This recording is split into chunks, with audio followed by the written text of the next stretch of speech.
She dreams of the fall not yours, but hers, and you were the architect.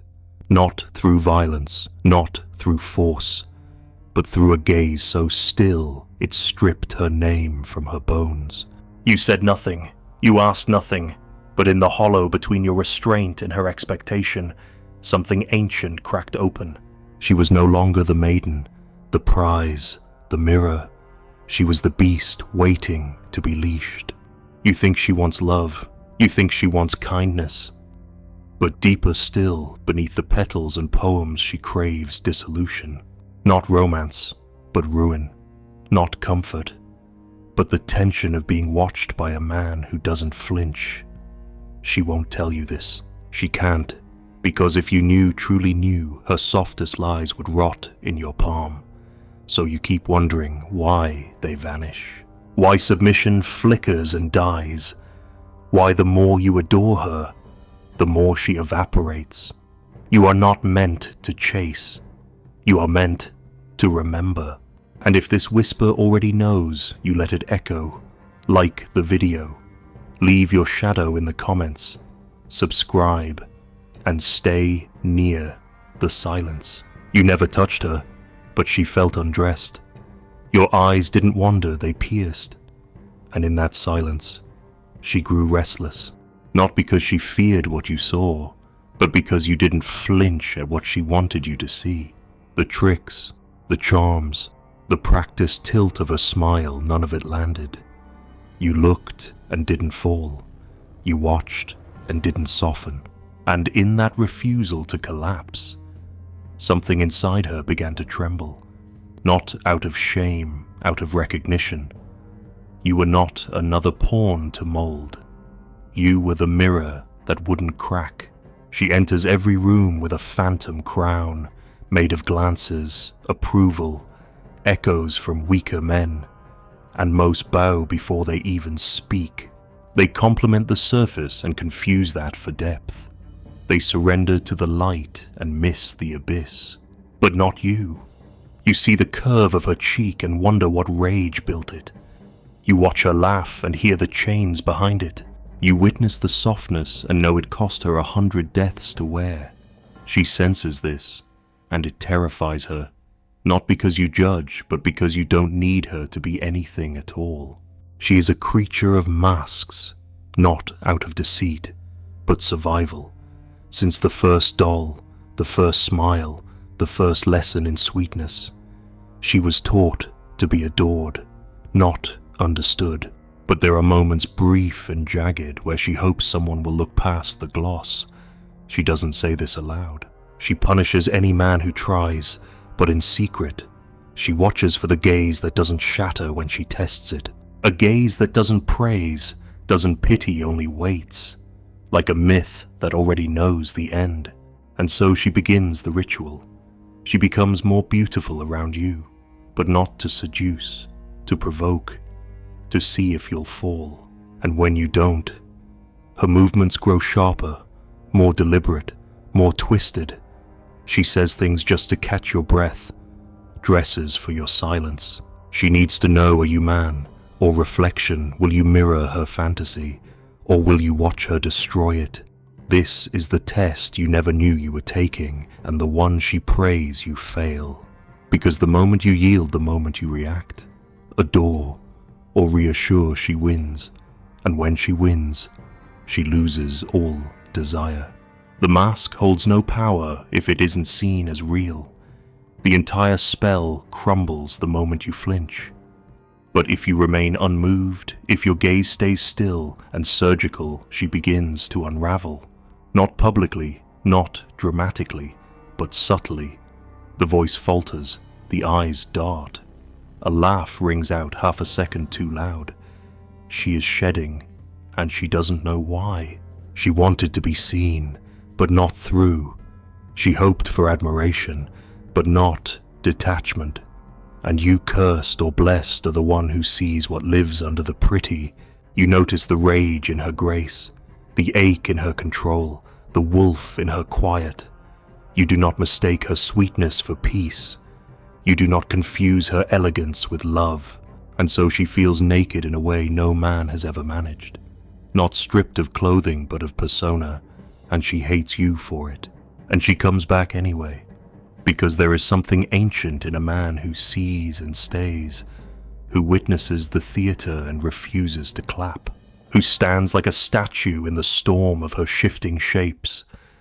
This is not detachment.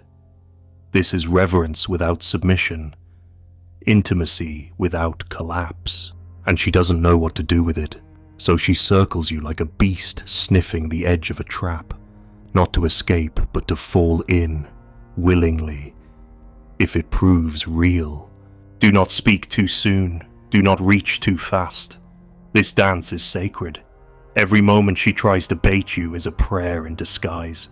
She asks you to fail so she can forget you, and every time you don't, a part of her dies, the part that depends on control, on charm, on illusion. You are not seducing her.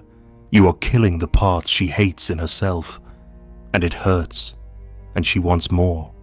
She will test you with softness. She will lean in, whisper secrets, offer glimpses of something rare, but it is not real yet. It is still armor. Do not be fooled. She is watching to see if you crumble beneath kindness the way others crumble beneath curves. And when you do not, when your silence answers where words would fail, she panics, because now she must confront what you truly see.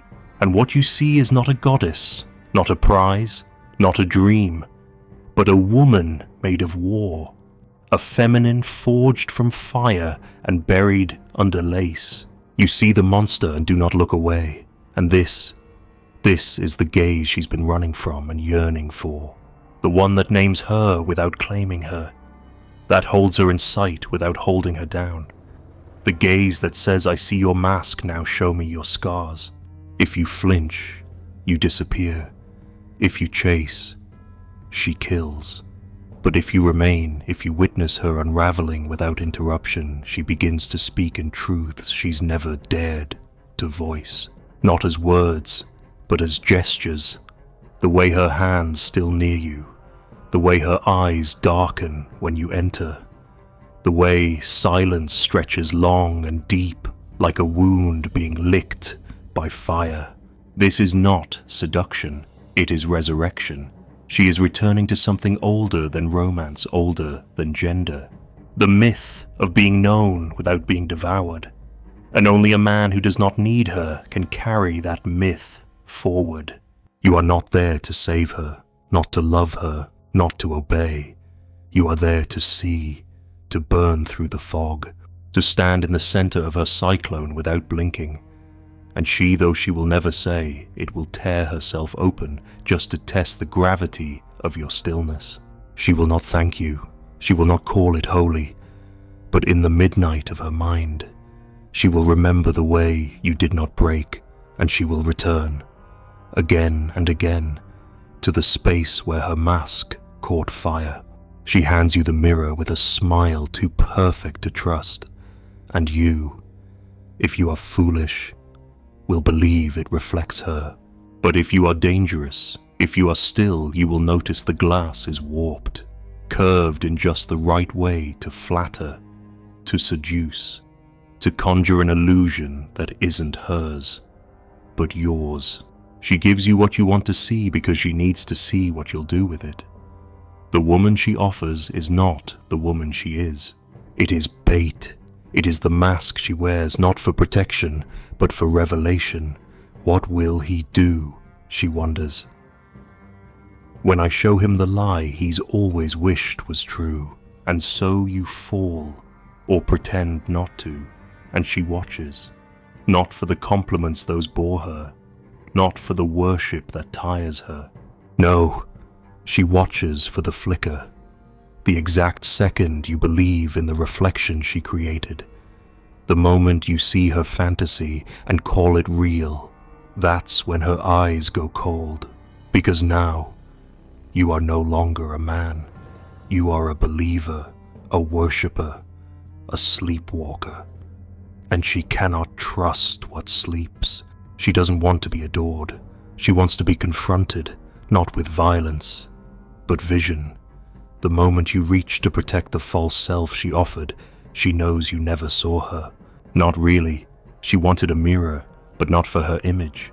She wanted one that reflects through, the kind that shows blood behind beauty, suffering behind seduction, rot behind radiance. And you, if you fail, will hold up the mirror. She secretly hates the one that confirms the fantasy is working. So she smashes it, gently at first. A strange silence, a flicker of cruelty, a shift in gaze, then stronger, withholding, dismissal, mockery wrapped in laughter. She needs to see if you'll flinch, if you'll panic, if you'll grasp to put the illusion back together. And when you do, when you chase the image you once believed, she confirms her darkest truth. You never wanted her, only the lie she offered. So she kills it and walks away.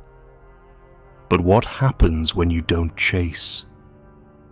What happens when she smashes the mirror and you let it break? When the reflection dies and you look directly into the dark behind it, not with fear, but fascination.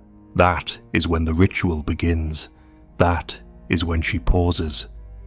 Because something in her knows this man will not be fooled. This man will not hold her to the mask she crafted in desperation. This man sees and does not run. And this terrifies her. Because the mask wasn't just for you, it was for her. She needed to believe she could be enough if she performed well enough. If she wore the right softness, the right mystery, the right edge. And you, by not buying it, crack something inside her that has been fossilized for years. She wants to hate you for this. She wants to call you cold, distant, cruel.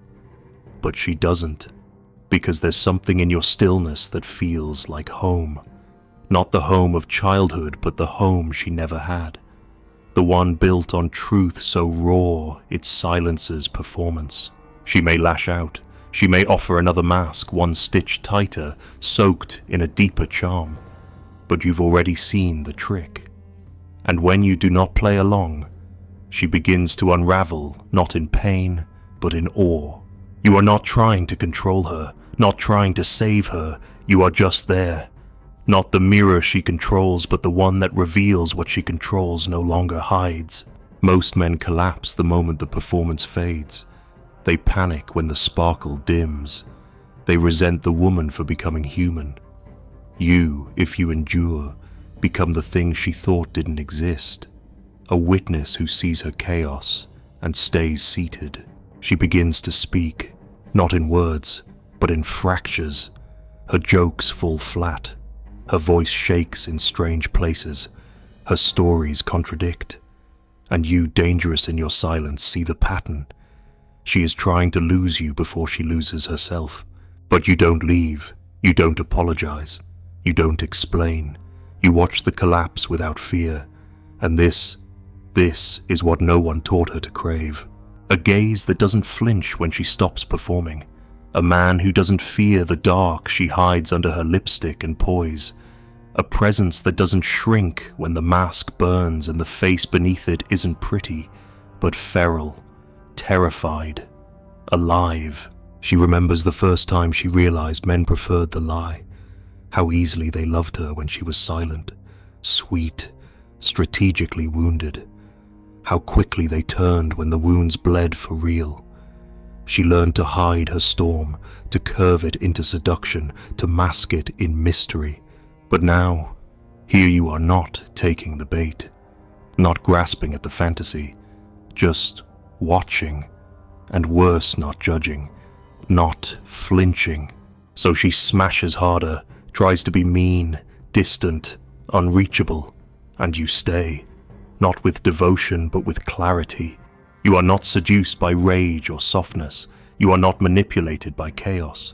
You are simply there like time, like death, like truth.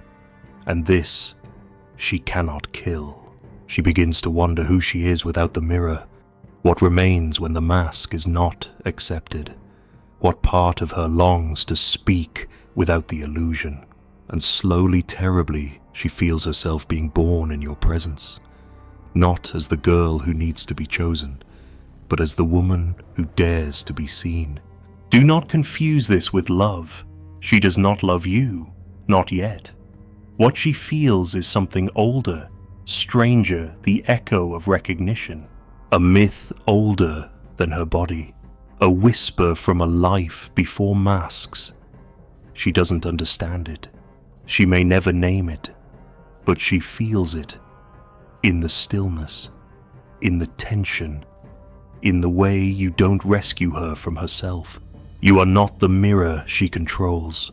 You are the mirror that reflects her soul when she cannot. And for that, she both curses and craves you. You must be careful here. Do not reach. Do not speak too soon. The most fragile moment is not when she wears the mask, but when she hesitates to wear it again. In that space, she is exposed, raw, not seductive but sacred. She will test you one last time, offer one last illusion, and if you see through it gently, ruthlessly, she may finally surrender, not to you, to herself. Because when a woman smashes her own mirror and finds you still watching, not hungry, not afraid, something shifts. The theater ends, the performer dies, and the real begins. She never wanted the crown, but she wore it because no one else could. From the first time someone called her beautiful and meant obedient. From the first gift that came with a leash. She learned power for a woman means survival. So she built the throne herself out of glances and silence and the bones of every man who wanted her more than they wanted truth. She became sovereign of illusion, a queen in exile. But the throne is cold and it is lonely. And though she won't say it not with her lips, not even with her eyes, she waits for the man who will kneel, not to serve her, but to tear the throne down stone by stone and drag her back into the dirt where she remembers she has a body. You mistake her command for confidence, but it is exhaustion. The smirk, the wit, the cruel edge, they are armor. Each smile a fortress, each lash of her tongue a gate. She rules because she cannot rest. She rules because if she falls, there is no one to catch her. Every man who has tried to worship her became small beneath her, and she had to carry their shame as well as her own. No one ever stood tall in the temple she became, until you the man who doesn't kneel, who doesn't ask permission to stay, who doesn't obey the choreography of her court. You do not melt when she is cold. You do not flatter when she is distant. You do not tremble when she is cruel. You stand, you stay. And this, more than any flower or poem or promise, breaks her. She built the throne to be adored. She did not expect to be dethroned. You see the paradox that gnaws at her spine. She tells the world she is untouchable, but she dreams of being undone, not violated, not dominated, but met fully, fiercely, without apology. She wants a man who doesn't fear her power, who doesn't obey it, who doesn't destroy it but calls it down, who says, "You may wear your crown in public, but here, with me, you will be known." This is not fantasy. This is memory, something ancient, older than gender, a ritual buried in her bones. She wants to surrender, not to a man's need, but to a man's presence. She wants to feel her own throne collapse under the weight of someone who doesn't need to worship her to witness her. She wants her control to crack, not in violence, but in stillness, the kind of stillness that says, "You don't have to rule here."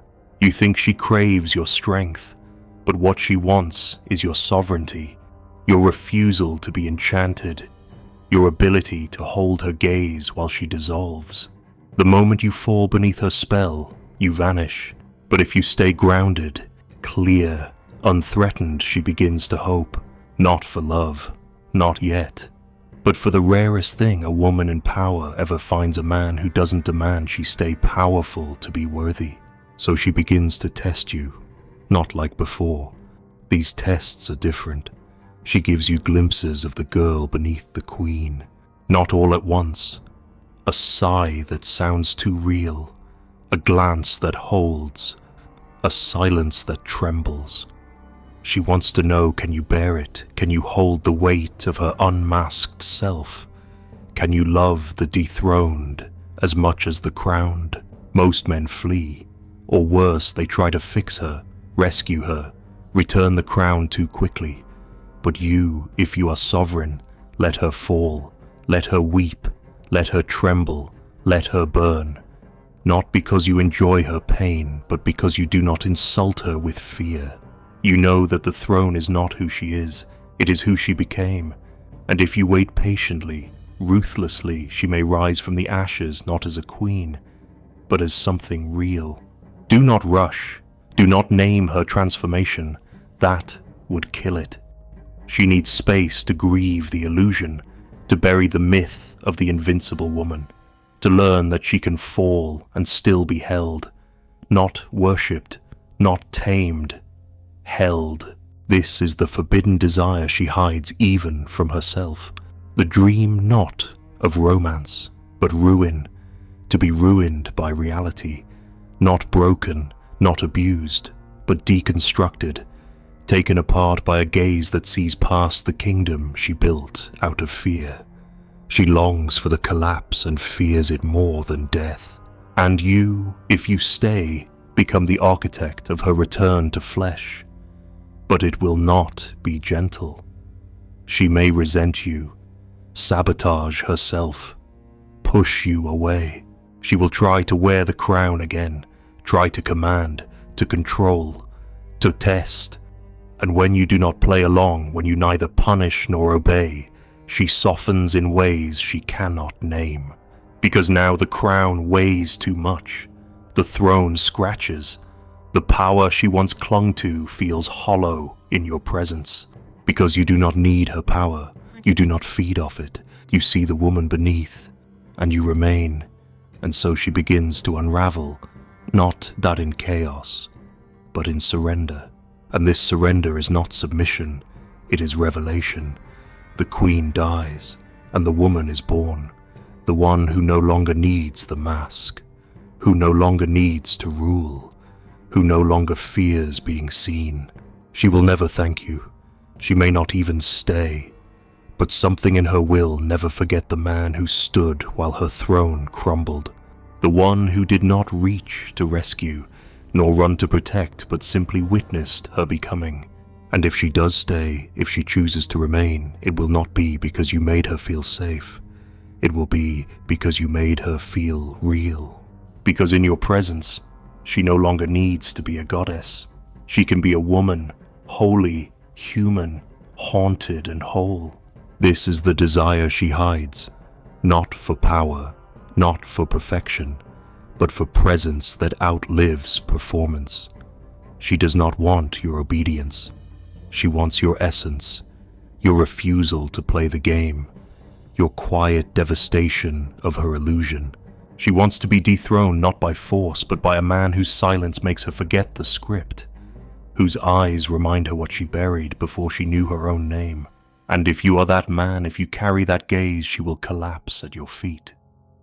Not in weakness, not in worship, but in truth. And in that truth, there is no crown, no mask, no throne. Only the echo of a woman remembering she was never meant to rule, only to be known. There is a crown in the dirt now, still warm, still glowing. She does not pick it up. You do not offer it. The silence between you stretches like a birth canal or a grave. The wind does not bow.